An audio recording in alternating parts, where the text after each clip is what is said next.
Yo, I love me some racing games, even though I've neglected to talk about them all that much. I like them all. Fast ones, slow ones, weird ones, stupid ones. Racing is fun. And one of my favorites meshes high speeds with some of the most memorable cities on Earth. Released in 2003, Midnight Club 2 came at a time when Rockstar were beginning to establish themselves as a gaming industry powerhouse. They'd already found some success and critical acclaim through Max Payne and Grand Theft Auto 3, and so Midnight Club 2 was next on the list to keep the momentum going. It came at a time when street racing was beginning to seep into mainstream media. With the success of the first game at the turn of the millennium and films like The Fast and the Furious, it was only a matter of time until a sequel arose to cash in on this burgeoning culture. And before Need for Speed made the jump into street racing, Midnight Club 2 was tearing it up. Starting up the story mode, we're immediately greeted with the lovable chubby face of our good buddy, Moses. This shows off the first big change from the original and one of my favorite parts of this one: character cutscenes. In the first game, the people you challenged had voices and would talk some smack, but all you had were these little boxes. While it was cool for the time, looking back, it's lacking in personality. In Midnight Club 2, every single character has multiple cutscenes in which you hear what's going on in their head, and then what they decide to spit back in your face. Not literally though, that'd be gross. Now, some of the cutscenes are laughable, seeing as most of the characters are cardboard cutouts of stereotypes. There's the stuck-up rich white kid from Malibu, the foreigner-hating French guy, squeaky Japanese mob dude. Hell, there's literally a character that talks 90% of the time in Proverbs. His name is Zen. Okay. Some of these people are tropes to a fault, and in most cases I would probably call this lazy. But there's something about the silliness of it all that I find endearing. The idea of participating in a worldwide street racing challenge is ridiculous enough. Might as well make the characters equally goofy. Starting out as a dude trying to get into the scene, you quickly make enemies with just about every single person you defeat. And there's no discrimination here. Man or woman, all ethnicities, just about all of them are gonna walk away from an encounter with you pissed off and maybe saying something cringy. I'm taking you down, dude. Make sure your brakes are ready to bleed.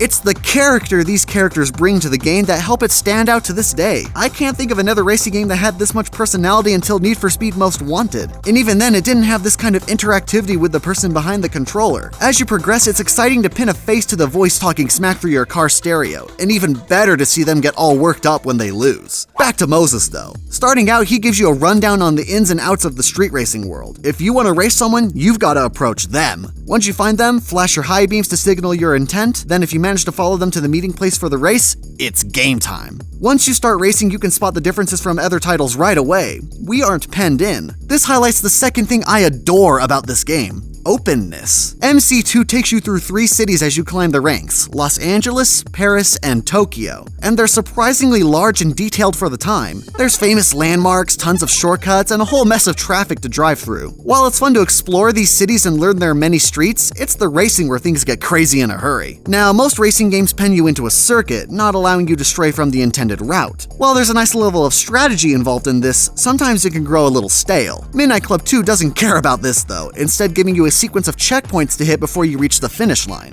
In this way, you can plan out your route so you can place one tire ahead of the competition.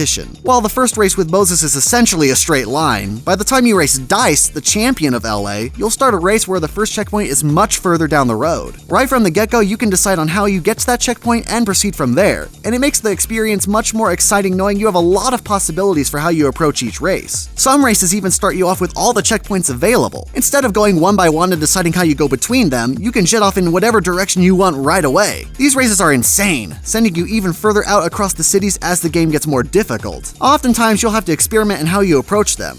Sometimes your opponents will have a general route that's effective and you can copy them. And other times, approaching it from a wildly different angle will yield the best results. There's not only a level of strategy in deciding what way to go, but a surprising amount of replayability. Since the maps are large and full of hidden avenues, you can play for hours uncovering its secrets and discovering the best way to victory. It also does an amazing job of keeping you on your toes. Just when you think you've seen it all, a race will take you through some streets and a new approach, combining checkpoints together in a refreshing way. Add in some hair-raising speeds, and things get really exciting. Did I mention the speed yet though? Cause at the end of the day, that's honestly my favorite thing about this game. Actually, it's not just the speed. The gameplay still feels so solid and snappy more than a decade after its release. While a lot of racers attempt to capture some amount of realism, Midnight Club 2 doesn't care about being sensible. Although if the characters weren't enough of a giveaway, I don't know what is.